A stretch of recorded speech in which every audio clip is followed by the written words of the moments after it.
Hey guys, how's it going? September 26th, 2017. Hope you're doing well. Thanks again for everyone who's trying out Turbo. We're getting some more signups lately, so that's good. And I appreciate all the feedback, especially from people who've been active on Slack. So Taylor Austin and Ian Daly. Hope you're doing better. I heard you had a bit of a mishap, so I hope you're feeling better soon. And Jimmy Hong, let me know how your project is going. I forgot to touch base last week, so I apologize. But thanks for everyone who's been giving me feedback. It's been very, very helpful. So today I want to talk about the reasons why people fail in really anything, but as far as I've seen it in programming, obviously, and as well as startups. Actually, more startups than actual programming. I don't know. I see it a lot in both areas, programming and in startups. The conventional reasons are not being good enough, you're not smart enough to be a programmer, not hardworking enough, it's just general laziness, incompetence, things like that, family issues, all of which are obviously true. If you're lazy or unmotivated, you're going to fail. That's obvious. But really, once you get beyond that, there's still a high percentage of failure, and I find that the reasons once you get beyond that.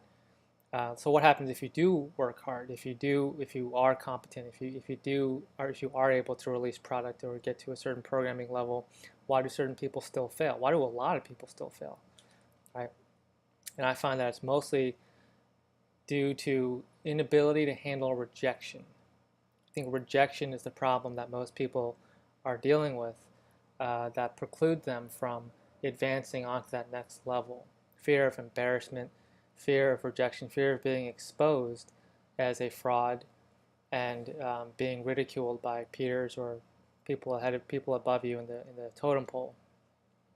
More experienced programmers, startups that have more funding or more users, or whatever profession you may be in. Right? This is endemic in human nature overall, but obviously I'm very familiar with startups and programming, so I'm going to speak within those parameters. So I find that fear of rejection is really the cause of failure, to the point where people are essentially paralyzed by that fear of rejection, and that manifests itself in a couple ways.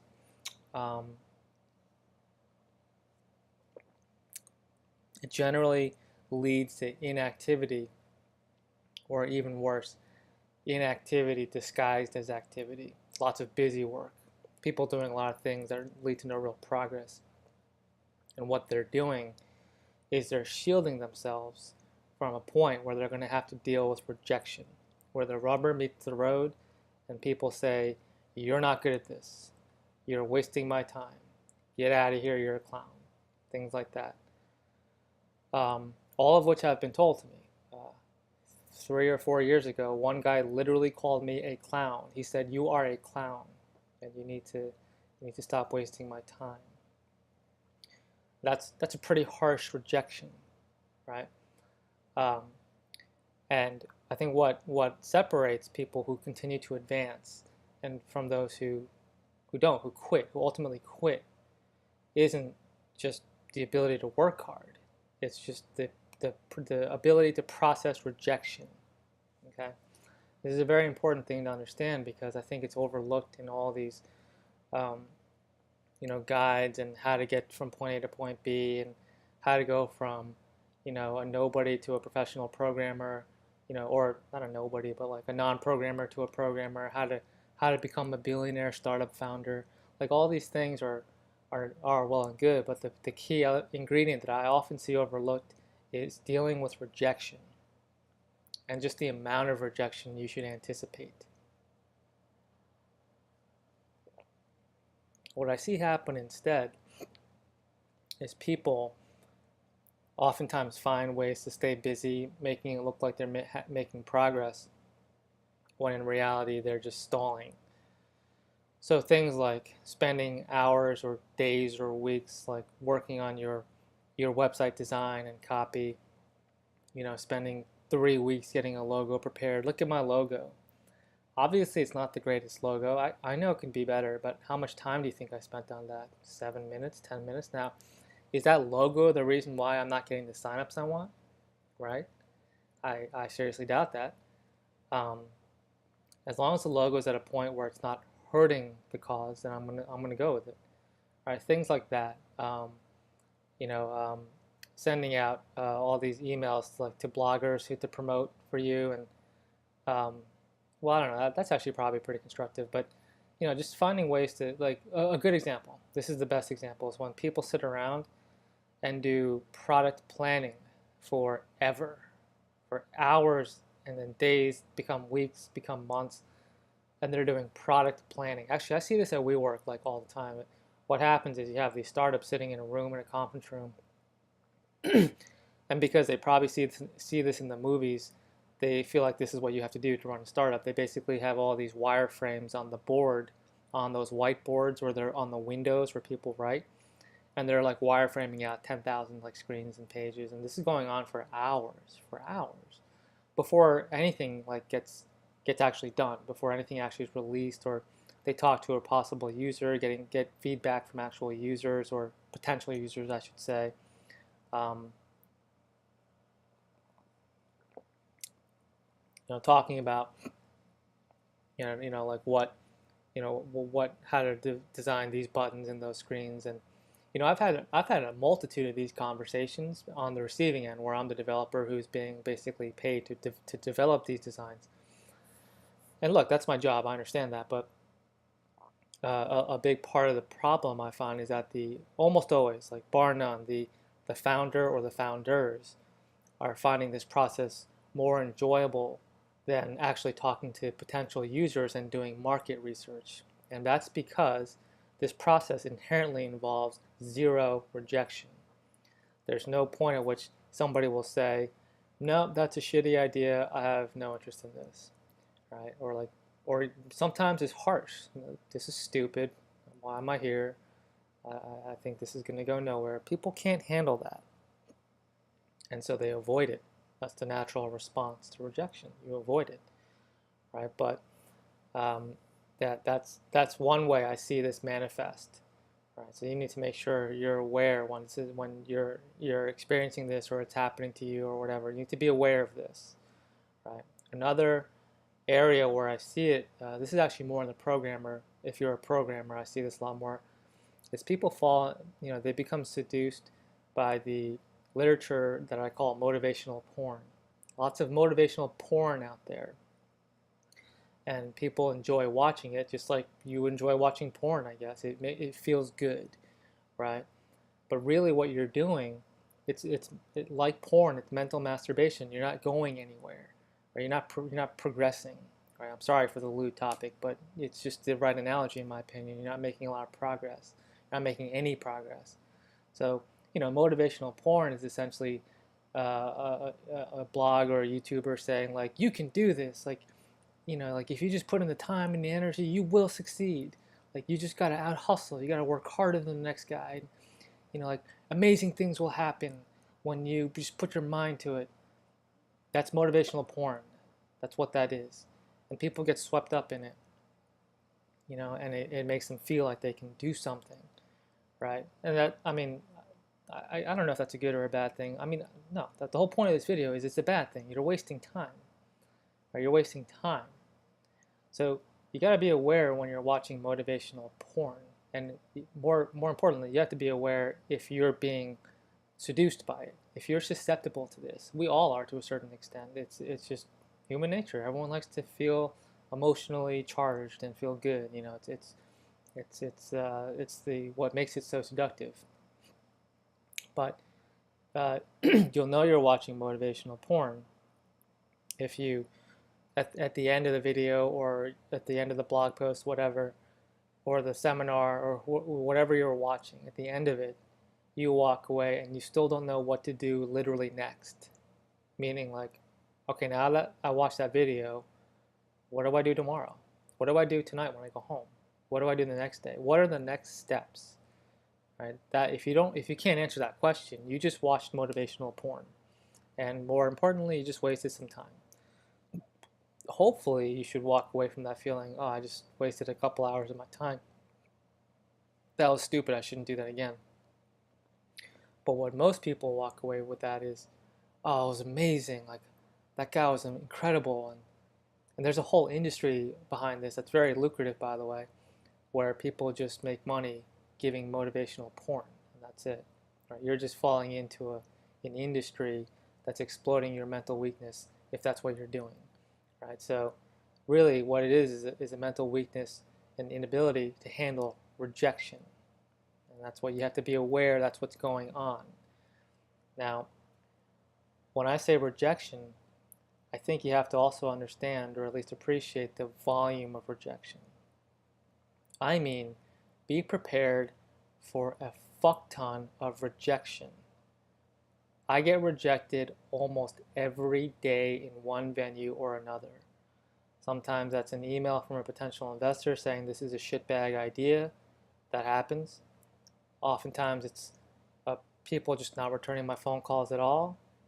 I got stood up by a girl. We were supposed to hang out at a rooftop bar about 3 weeks ago. This happens. The amount of rejection I deal with is I wouldn't say extraordinary. It's just a lot. Now, the point is I continually put myself in positions where I'm going to be rejected over and over and over and over again. You know, like I think I mentioned in one of my other videos about 6 months ago in an interview. One of the guy who ran the interview basically he literally told me I was too amateur and I was not professional grade as a programmer. That literally happened, right? So the amount of rejection I deal with is a lot because I put myself in positions where I'm exposing myself, where I'm exposed to rejection. Right, whenever I put any of my YouTube posts on Reddit or Hacker News, I get a lot of, not a lot, enough comments back saying, you're an idiot, you should shut up, things like that. That happens, especially on Reddit. Reddit seems to be especially harsh with this sort of thing. You know, I had one guy a few months ago, in response to one of my blog posts on Reddit, borderline like threatened my life. It was like really, there's just harsh rejection, right? Now I'm experiencing this because I'm putting myself in positions where I'm more likely to experience these things, right? And the question then becomes, how do you process it? How do you internalize it? Like I'm not like impenetrable. These things hurt. I'm a human being. These things hurt. I am affected by this rejection. If I wasn't affected, there would be no video here. The entire point of my video would just be kind of stupid because I'm not affected by it. But I am affected by it. I'm a human being. I have feelings. I have emotions. And when someone calls me a really nasty name, yeah, it stings, right? But then I have to evaluate two things. Number one, does he have a point? Sometimes they have a point. In which case, you need to get past the emotion and try to evaluate basically the veracity of the point being made. You know, maybe he's onto something, or maybe she's onto something. Like, you got to make sure that you can still see clearly. Oftentimes they just don't have a point. So then the whole experience is just kind of weird. Like calling me an amateur programmer 6 months ago, like that doesn't even make sense. Like that's kind of like if somebody called me fat, right? Or like I had this this one kid used to call me when I was back in my teaching days. When I was a teacher for a year, she used to call me short. She used to always make fun of me. She was like, "You're really short. You're really short." But I'm 5'10", so I'm not tall, but I'm not short, right? So it just rolled off my back. Like I knew she was just kidding. Right? She's a little girl. She's like 7 or 8 years old. She just liked to get under my skin that way. But she didn't find anything that worked. Not that she was even like trying. It wasn't hostile. She was just being a kid. But she picked something that didn't work because I'm 5'10". Like I'm not really short. So if somebody called me short or fat, it just wouldn't make sense. You know, it's not really a sensible thing to pick on. Right? Now if somebody called me a shitty YouTuber, you know, or like your videos suck ass, that might sting a little bit. because I'm not a great YouTube videographer. I don't do editing at all. There's no editing. You can probably tell there are no jump cuts. I don't slice anything out. I do that in my demos. You may have noticed, because sometimes in my demos I mention companies by name, which I really shouldn't do. But if it's only in the demo itself and not on a video, then it's fine. But whenever you see me cut out sections of my demo, that's because I'm mentioning a company by name. So I don't want to do that in a YouTube video. But going back to my original point, if the criticism has any real validity, but it's only wrapped in a very harsh insult, like, hey, you're a shitty YouTuber, your videos suck, right? Uh, I might have some insecurity there, and I might have to, especially if there was a nugget of truth in there, like, hey, you're a shitty YouTuber, you should at least edit your videos and put in some captions on the bottom or something. Like, now he's doing you a favor. Now he's giving you actual constructive feedback, just basically wrapped up in a harsh insult, in invective, right? And so you have to be able to internalize one from the other, and then just sort of keep moving, right? The real answer here is be prepared for rejection. You're not going to avoid it. I've met more than a few programmers who never got there because they couldn't handle the rejection of a technical interview when they're basically going through an algorithm test and basically being shit on during an interview and being called stupid without, like, literally being called stupid. There was another interview about a year and a half ago where this guy, it was 3 guys, and if you go through interviews at some point, you'll experience this. One of these 3, his intent was essentially just to prove that he's smarter than me, right? So he's showing me all these JavaScript like functions and having me point out the errors and things like that, and I wasn't getting them all. And on the last one, he said, "Don't worry, no one gets these." And then he was showing me like another one. He's like, and oh no, his literal words, just so you understand literally what he said, his literal words were, "Don't worry, no one gets this next one." And then I'm thinking, like, what are we doing here? Like, is this how you find enjoyment in your day? That's rejection, right? Now, this is a year and a half ago, so I wasn't a rookie at that point. I was about a little over 4 years into my career. I did walk out of that interview. I said, okay, well, have a good day. It was nice meeting you. I shook everyone's hand. I just left, right? About an hour later, I got a phone call from the CEO or the founder of the company. He's like, what the fuck happened? And I told him exactly what I just told you in this video. I said, you have one person in there who clearly just wants to demonstrate how smart he is, and I don't deal with that. I don't deal with it. But that's rejection, right? Different people handle that in different ways. But the point is, you have to be prepared to handle it. You shouldn't avoid it. You shouldn't try and avoid it. You have to be prepared to handle it, and you have to be prepared to handle large amounts of it. Heavy doses of rejection.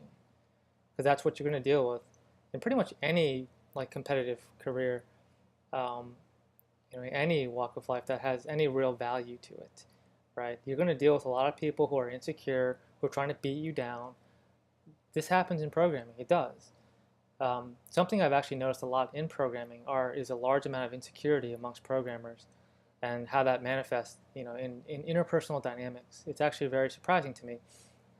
I deal with it all the time whenever I'm mentoring a team, and people have to give me vocab quizzes in a team and stuff like that. And sometimes they talk down to me and all that stuff, and I really used to get under my skin, especially when I was earlier on in my career, as you understandably.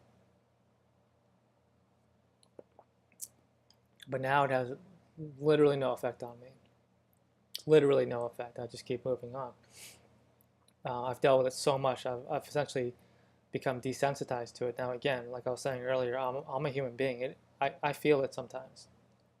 But when you get, basically dealt a harsh rejection a certain way over and over and over and over and over, it will eventually wear off. Right? You just keep on moving, right? And that's the reality of the situation.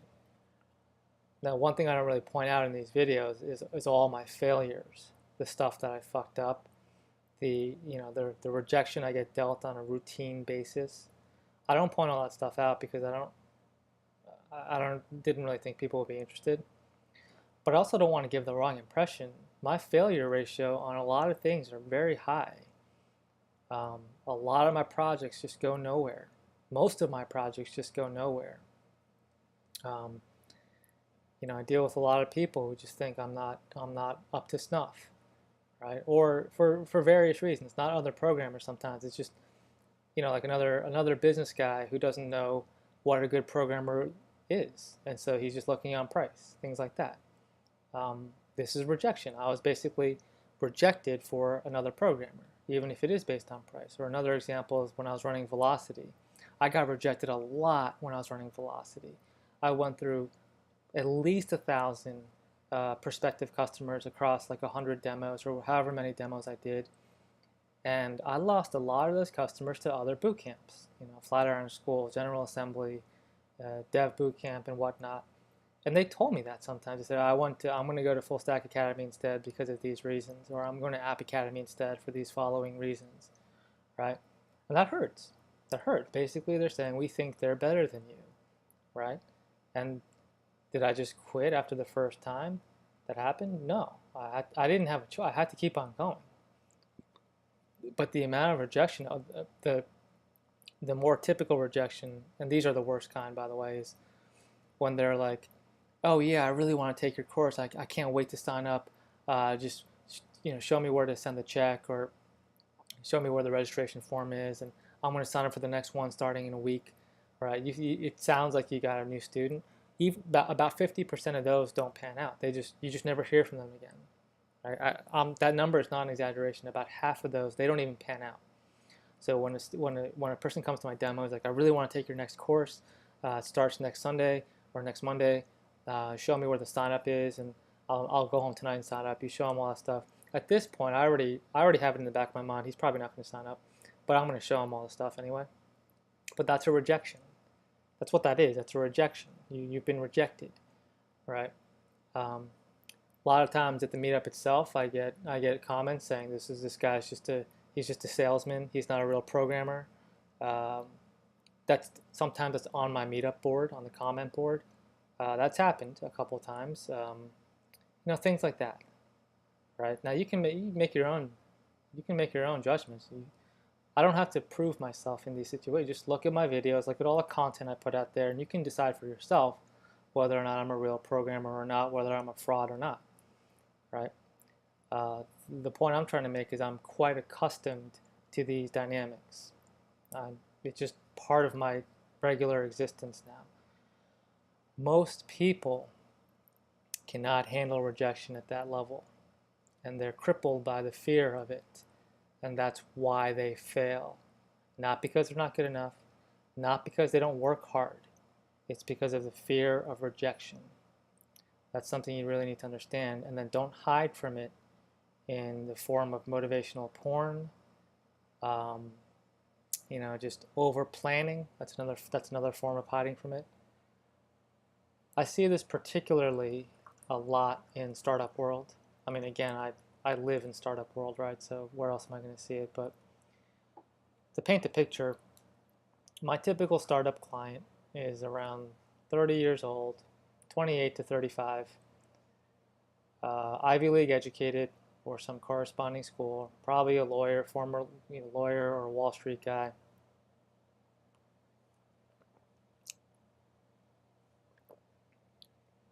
Comes from a good family, etc., etc., etc. How much rejection do you think people like this deal with on a regular basis? So imagine that. Now, the realities of the market do not give two shits about your emotion, who you are, who you work for, or who your parents are. So when you build a dating app that you pay some guy like me $35,000 to make, or across 5-6 months, and then you put it out there, and you find out that you're getting less than 0 signups. This thing was flatly rejected by the market. It is embarrassing the numbers you're putting in. Like 4 registrations, and those are your friends. 7 registrations, some really shitty number like that. The first reaction is, okay, I gotta roll up my sleeves and start to do some marketing and put in the work. So these people, they're smart and they work hard. That's my point. These aren't lazy, stupid people. They're smart and they work hard. I'm gonna roll up my sleeves and do some marketing. Get the Facebook campaign going, get the Twitter going, start buying some AdWords and some Facebook ads. Go to all these events, pitch the product, do that for a little bit, and then watch the app just explode. So they try that. What do you think happens next? That goes on for about 1 to 2 months. This is every start. This is not a hypothetical. This is like almost every startup I've worked with. And then they try that. They go to all these events and parties and whatever and try to push the app, and they get their friends on it, and they ask their parents' friends and all that stuff. And this happens for 1 to 2 months. And they finally go from maybe 10 users to like 50, and none of them come back. There's no retention. That's very important. None of them come back. Very few of them come back. The retention numbers are garbage. You can see in the app installs and the deinstall. So you have these downloads, and then like they deinstall after a day. All those stats are available on Apple iTunes. And then these guys or girls, I've had more than a few girl clients too, female clients. They start to think like, oh man, like I'm not cut out for this, and all my other friends right now are making a ton of money in whatever Wall Street bank or consulting firm that I used to work at, and going off and getting married and buying houses and stuff. Like, what? And I'm still doing this. Like, this isn't working, right? And then they quit. And then they quit. They can't handle the rejection. And that's it. And like I said, these people weren't prepared for just the copious amounts of rejection you're going to have to deal with to do anything worthwhile in life. Or at least I have to deal with. Every day. Rejection, rejection, rejection. And it's never fun. It always sucks. But this is what it is. This is what it is. So, the startup founders that I'm talking about, they come from a background and experience where they didn't have to handle that much rejection, right? I came from that too, to be honest. I came from a pretty good background. I went to an Ivy League school. I had the trappings of a good childhood. Things like that were part of my growing up existence too. I don't want to get too much into it, but in college I started dealing with a lot of rejection. And my world perspective changed somewhat between the ages of 20 and 25 because I was exposed to a broader cross-section. And things changed for me as a result.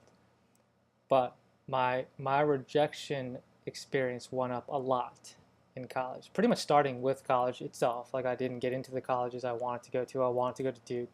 I don't want to sound like a complainer. I went to Cornell. It's a great school, and I was very lucky to go there. So I don't want to complain about this. But the point is, I started dealing with a lot more rejection, beginning with my college experience, and that pretty much hasn't stopped since. And I've been putting myself in positions where I'm going to experience a high volume of rejection. Some of it is harsh. Today I got 3 Facebook messages saying, you need to stop posting on our wall, your shit sucks, etc. Right? Rejection, just rejection. Just nonstop. Just keep it coming, right? I'm not going to stop. I'm not breaking any laws. I'm not taking advantage of people. I'm not ripping anyone off. Now, people might not like the stuff I put out there. Okay, but nobody's hurt by it. I don't do that. I don't stoop to those levels. But I do deal with a lot of rejection. And the people that I'm describing probably, imagine being, for example, like an attractive young woman between the ages of, like, let's say 16 to 35. How much rejection do you think she's dealing with, right? There's a corresponding version of that for men. Now, I'm not saying I don't think I'm an ogre or anything, but I'm also not getting by on my looks. I'm not that kind of guy, right? Like I have to rely on something else. I got to rely on what's up here and just sort of my hard work and my resiliency. And that's going to be what gets me through the day. Now, imagine that's not your case, right? Uh, and then you put yourself in a position where like the market just doesn't give a shit about you. They don't even know who you are, right? But they know that your app sucks and you just spent $40,000 on it and they don't care. All they know is that you put something out and the market doesn't care. You are being harshly rejected to a point that you probably never experienced before in your entire life. And that's fine. That's fine. It's something we all have to experience. I certainly did. The question is, how do you handle that? And that's what we call mental toughness. Now, what I don't see enough of in startup world amongst founders is mental toughness. Getting through that wall of rejection and just keep moving forward. That next day you move forward 1 extra inch. That's it. You just move forward 1 inch. Today on Turbo, I got 8 new registrations. That's it. That's my inch today. That's what I got today. I also got 3 messages on Facebook basically telling me to fuck off. And I got, well, I don't know what other rejection I got today, but you get the idea. So it's the rejection that cripples most people. And it also happened to me in programming. I think I told you a few examples just now. There are many more that I don't want to get into it. It's not really exciting storytelling, but suffice to say, there are many more examples where people just said, you're not qualified, you're not a good programmer.